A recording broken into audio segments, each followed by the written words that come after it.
reaction mo na nandito ka na? Siyempre nakakagulat and thankful pa rin kasi nakakabalik ako rito, di ba? Gusto ko magpasalamat sa Northport, di ba? Doon ako na-drop. So, pasalamat kanila Gov Eric, Boss Bonnie, Coach Pido. Yun yung nagbigay ng break sa akin sa PBA, di ba? Sila nagbigay ng opportunity sa akin kung bakit ako nakilala sa PBA. So, siyempre hindi ko makakalimutan. Pinagsamahan namin. And, yun, no, nakakasad. Pero masaya din ako kasi ang ganda ng pinakita nila this season. And, kikita-kita pa rin kami sa PBA, di ba? Family pa rin kami. So, gusto ko lang magpasalamat talaga sa Northport. And isa rin, gusto ko rin magpasalamat sa NLEX, di ba? Siyempre kay Boss Ronald, kay Boss MVP. Ginawa nila ng paraan, pumunta ako rito, di ba? And malaki din yung sakripisyo nila, yung binitawan nila para makuha ko, di ba? So, kailangan i-prove ko din na worthy yung ginawa nila para makuha ko, di ba? So, yun yung isa sa mga goal ko din, di ba? Makita nila na tama din yung desisyon nila na sa ginawa nila na kunin ako.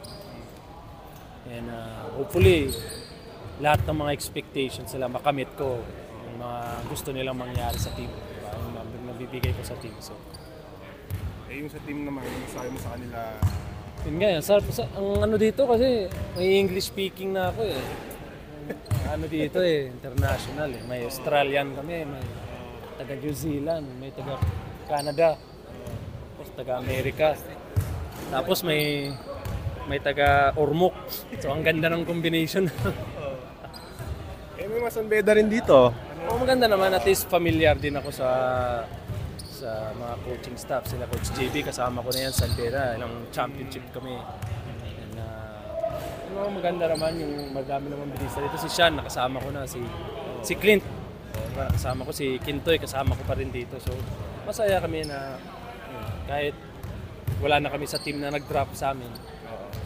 Masaya ako na napunta naman ako sa magandang team rin. Nasa MVP group na ako.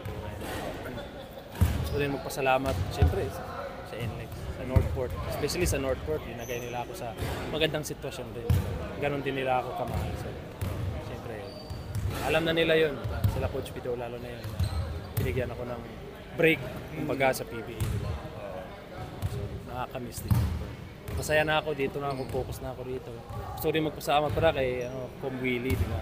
Tsaka sa buong PBA. Sa diba? Mga governors, board of governors. Kasi lang yung nangyari sa akin. Hindi nila ako tinanggap nila kaagad ako eh. Diba? Tinanggap nila kaagad ako eh. Diba? So, yung mga sabi-sabi na hindi sila supportive sa mga players na gusto diba? Ito nagpapatunay na kahit saan man, gusto mong bumalik dito, tatanggapin at susuportahan ka ng PBA community, lalo na headed syempre kay Com Willie, diba? So, thankful ako sa kanila. Diba?